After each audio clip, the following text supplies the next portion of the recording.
윤석열 정부 들어 언론이 더욱 부끄럽습니다. 오늘은 제67회 신문의 날입니다.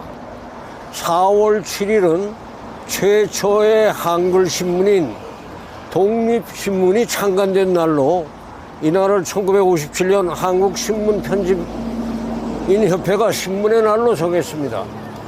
신문의 사명과 책임을 자각하기 위해 신문단체가 중심이 되어서 해마다 기념 행사를 해오고 있습니다. 영원한 언론인으로서 올해 신문의 날을 맞는 우리의 심정은 그 어느 때보다 참담합니다. 언론에 대한 신뢰가 바닥이다 보니 시민들은 걸핏하면 기자를 기레기, 기덕이라고 조롱합니다. 더욱이 윤석열 정부의 작심한 길들기로 언론 상황은 말로 표현할 수 없을 만큼 나빠졌습니다. 땅바닥이 끝인 줄 알았는데 바닥이 갈라져 땅속으로 한없이 추락하고 있습니다. 우리 언론의 참담한 현실을 잘 보여주는 단면으로 두 가지 사례를 꼽겠습니다. 한일 정상회담 보도, 그리고 윤미향 의원 관련 보도입니다. 지난 3월 16일 한일 정상회담에서 윤석열 정부는 일제와 강제동원 피해자 문제 해결 방안을 제시했습니다.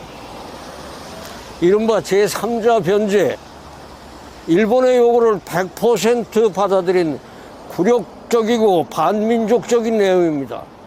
더욱이 법과 조약에 관한 한 최고의 해석 권한과 집행력을 지닌 대법원의 판결을 행정부가 공개적으로 부정했습니다.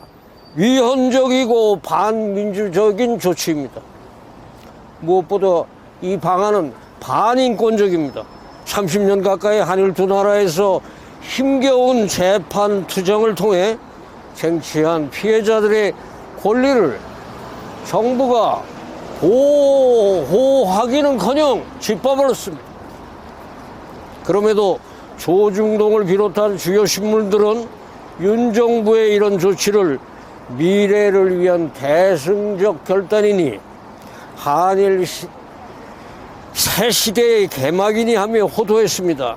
반대하는 대다수 국민을 배타적 민족주의와 반일을 외치면서 정치적 이득을 취하려는 세력으로 몰아붙였습니다. 앞장서 비판해야 할 정부의 억지 주장을 신문이 대변한 것입니다. 객관적인 사실조차 외면하는 이런 보도는 언론이기를 포기한 신문의 모습이라고 하지 않을 수 없습니다. 윤미향 의원 관련 보도는 우리 언론의 민낯을 제대로 보여주고 있습니다. 바로 검찰발 받아쓰기와 반성하지 않는 오만입니다. 진보 보수 가릴 것 없이 거의 모든 신문은 검찰 등 수사기관이 흘려주는 정보를 최소한의 검증도 없이 받았었습니다. 인격 살해와 다름없는 보도로 평생 일제에 의해 성노예를 강요당했던 가여운 할머니들을 위해 헌신해온 윤의원을 파렴치한 범죄자로 만들었습니다. 그러나 1심 재판에서 윤의원은 사실상 검찰이 기소한 모든 혐의에 대해 무죄를 선고받았습니다. 따라서 법원의 이번 판결은 어쩌면 받아쓰기 악습으로 마녀 사냥식 보도를 되풀이해온 한국 언론에 대한 유죄 선고라고 할 수 있습니다.